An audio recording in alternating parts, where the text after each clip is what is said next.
Daqui a 2 meses, o PlayStation 5 e a dupla de consoles da Microsoft, Xbox Series X e Xbox Series S, completam seu primeiro ano nas lojas em um dos momentos mais desafiadores da história dos videogames.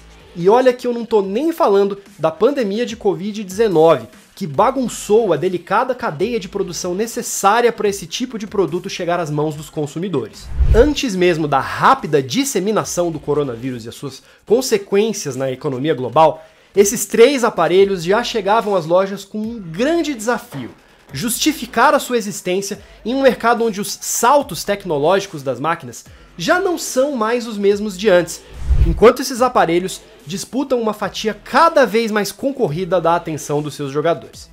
Não entendeu? Então vem comigo que eu te explico aqui. Mas antes, assine o canal do Metrópolis para se manter atualizado sobre todas as notícias do Brasil e do mundo. E se você quiser ver mais vídeo de games aqui no canal, deixa também o seu joinha. Ao contrário da maior parte dos eletrônicos de consumo, um videogame é algo que demora para ser substituído. Enquanto TVs, computadores ou smartphones costumam receber atualizações dentro de 1 ou 2 anos, cada geração de consoles, como a gente costuma chamar, pode durar até 1 década nas lojas. É o caso, por exemplo, do PlayStation 4 e do Xbox One, que saíram em 2013 e ainda dão sinais de longevidade. Mas as coisas têm mudado numa velocidade mais rápida do que esses longos saltos tecnológicos conseguem acompanhar. E o mundo no qual o PS5 e Xbox Series foram lançados em 2020 era bem diferente daquele de seus antecessores.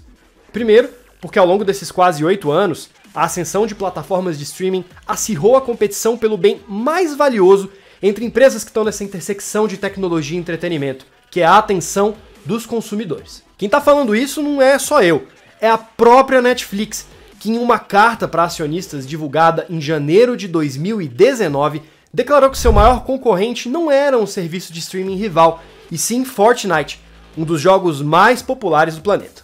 Em um mundo onde os serviços são super acessíveis em qualquer tipo de dispositivo, os consoles também tiveram que se tornar estações de entretenimento. Mas ainda assim, ficou mais difícil justificar a compra de aparelhos caros e projetados para um tipo de experiência muito específica. Outro truque antigo usado pelas fabricantes de console também foi praticamente aposentado: o de vender esses videogames como máquinas capazes de revoluções na experiência do jogador em termos de som e de imagem, com saltos muito grandes em processamento, memória e capacidade gráfica. Isso acontece porque desde a geração do PS4 e do Xbox One, todas as máquinas usam a mesma arquitetura de processamento do PC, o que ajudou muito aos desenvolvedores produzir para o maior número de consoles possível, mas também fez com que essas máquinas se tornassem empresas fáceis do mercado de PCs dedicados para jogos, que conseguem lançar componentes mais poderosos que os dos videogames atuais, mesmo antes deles chegarem às lojas. Não à toa, o discurso da Sony e da Microsoft para essa nova geração tem se focado em componentes específicos dos seus aparelhos, como o uso do SSD, uma unidade de estado sólido para carregamento quase instantâneo entre as telas.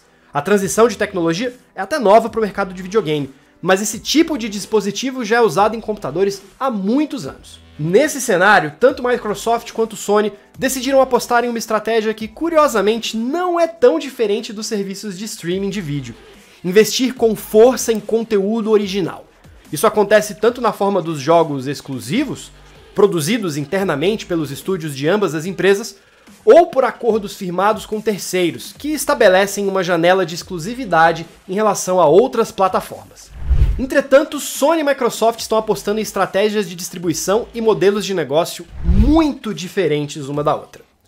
Vamos falar primeiro da Sony, que basicamente está dobrando a aposta que deu certo durante a bem-sucedida vida do PlayStation 4. O que ela está fazendo? Tratar os lançamentos dos seus estúdios como grandes produções cinematográficas. E aqui eu não estou só falando dos elementos de filme que esses jogos utilizam, mas também do jeito de distribuí-los. Durante os anos do PS4, a Sony se acostumou a focar em 2 ou 3 grandes jogos por ano, anunciados com muita antecedência e cercados de mistério, até muito perto da data de lançamento. Não é muito diferente, por exemplo, da estratégia que a Disney emprega no marketing dos filmes da Marvel.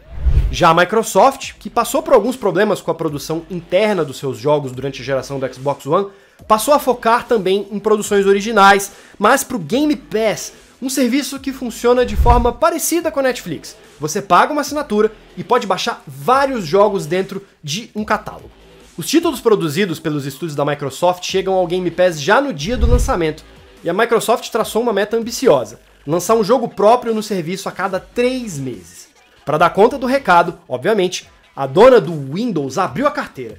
Desde 2018, comprou nada menos do que 15 desenvolvedoras. A aquisição mais extravagante foi feita em 2021.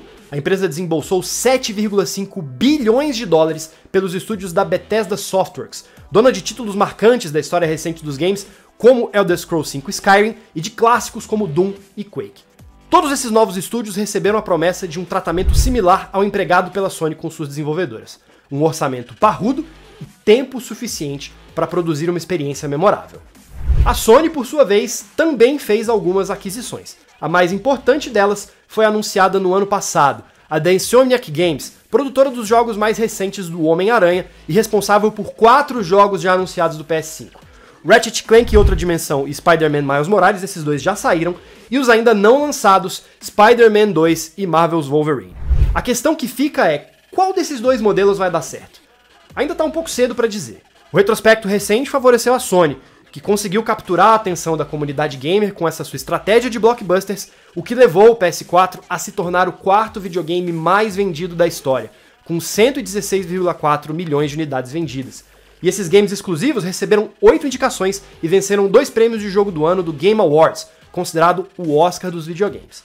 O PS5, por sua vez, já vendeu mais de 10 milhões de unidades. É o console mais rápido da história do PlayStation a alcançar essa marca, apesar de todas as dificuldades na escala de produção do aparelho ocasionadas pela pandemia de Covid-19, o que está fazendo o PlayStation 5 bem difícil de encontrar nas lojas. A Microsoft deixou de anunciar os números de vendas dos seus videogames lá em 2015, mas o investimento pesado em conteúdo parece indicar que a empresa tem tido sucesso, ou pelo menos vê uma boa perspectiva para o futuro.